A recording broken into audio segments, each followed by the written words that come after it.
Rip it up. What's up, everybody? Welcome back to Crash Flow.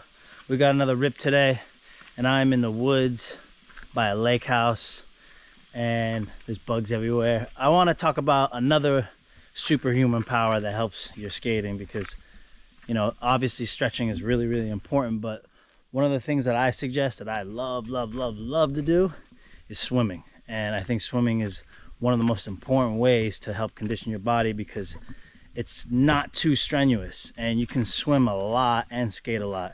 And the thing I find more common in skating is that you use such core muscles that you don't use in other things. Like even when I go dancing with my friends, I do my dance hall, I could be injured from skating and do a lot of dancing, but I still can't skate because you use such core unique muscles with skating. And I think that swimming, you use similar muscles. You use almost every muscle in your body when you swim just to keep yourself afloat, but you use them very lightly, and it's not over strenuous. It's just a light way to condition your body, and you can swim. Once you learn how to swim, you can swim for hours and hours and still feel good. It's kind of like a refresher on almost every point of your body, especially your legs and your shoulders. So I think it's almost best for thigh muscles and the similar core thigh muscles you use skating. But a lot of times in skating we get caught up using the same muscles in the same directions. So I really like, of course, stretching, but swimming as well, because it really changes the ways you're using your muscles. So you need to kind of even your muscles out and do different exercises to help. But I like swimming. It's definitely one of my all-time favorite things. And so we got the lake, we got the whole lake. So I was gonna go over a couple swim lessons today. I'm assuming most people know how to swim. I think everybody should. It's pretty easy, but if you don't, you can get a little, you know, lifesaver or something a little floaty with you, but it's pretty simple. I mean, you could almost barely do anything and float in the water.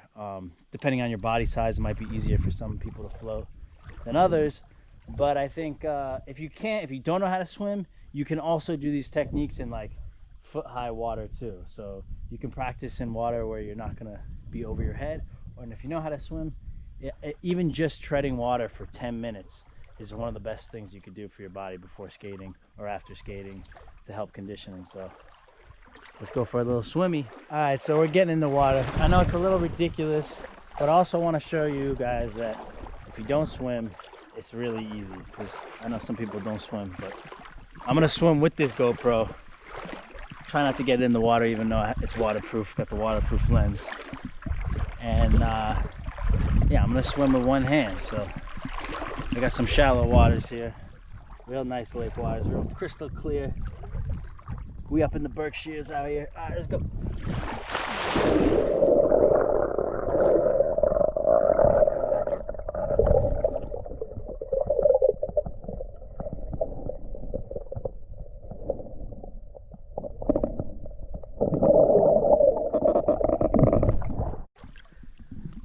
Easy enough swimming around with the GoPro, but I want to get out a little deeper first because I can't really extend my legs as much with shallow water. So I want to give you a little side view right here so you can see how your legs can just pedal the water real simply, almost like you're riding a bike but in the water.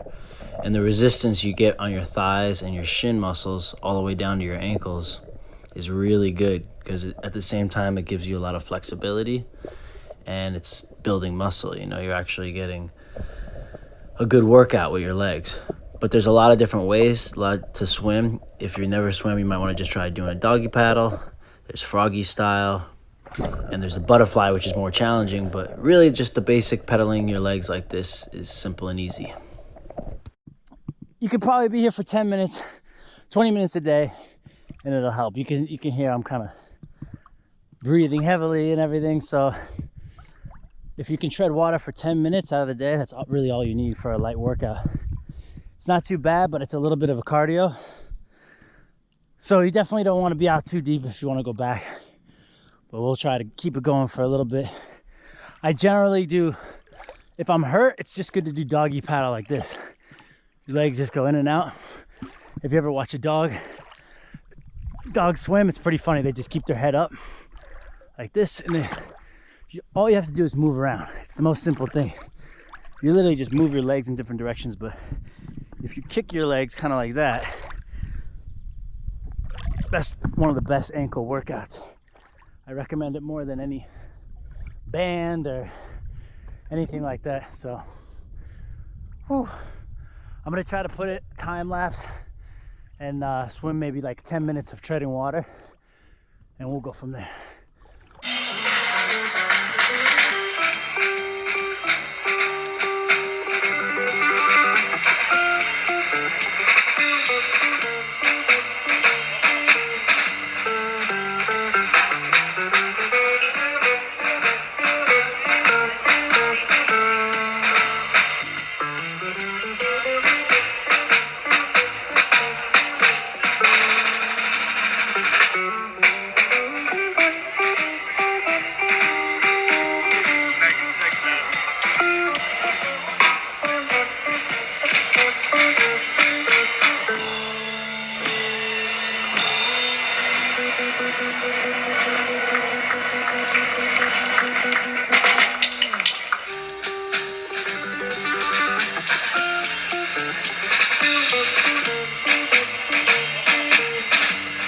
So there you go, that was just treading water, 10 minutes, one hand.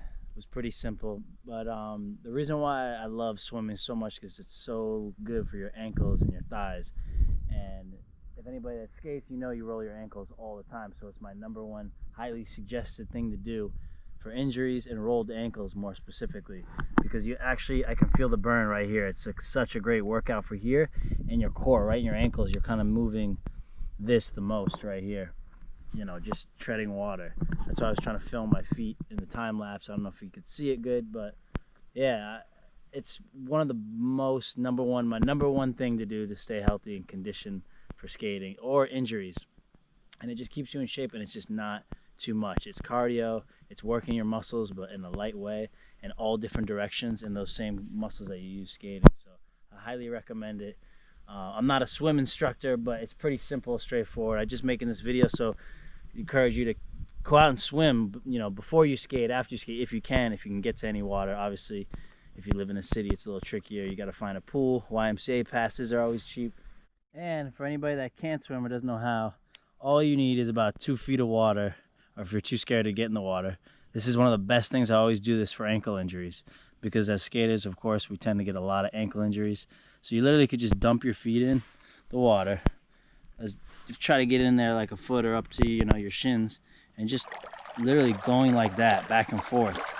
Because what the water does is it gives a little resistance and pushes your muscles a little more, and you just end up strengthening. Even if it's a lightly like this, you really strengthen your muscles in your ankles. So it doesn't feel like much, but you do this for 20 minutes or an hour before you skate or after you skate, or when you have injuries, you know, you can just start. It'll just get the flexibility back. And I always say swimming, just #1 best thing you can do for injuries, especially ankle injuries, as long as you didn't, you know, break a bone or anything. Muscles usually you need to get your flexibility back as soon as possible. So if you can't swim, you can always just put your feet in and do this. You know, I recommend this over any rubber band or, you know, weights or things like that. So this is an easy alternative if you can't swim. Swimming, #1 thing. So I hope you like this video, and yeah, bless up.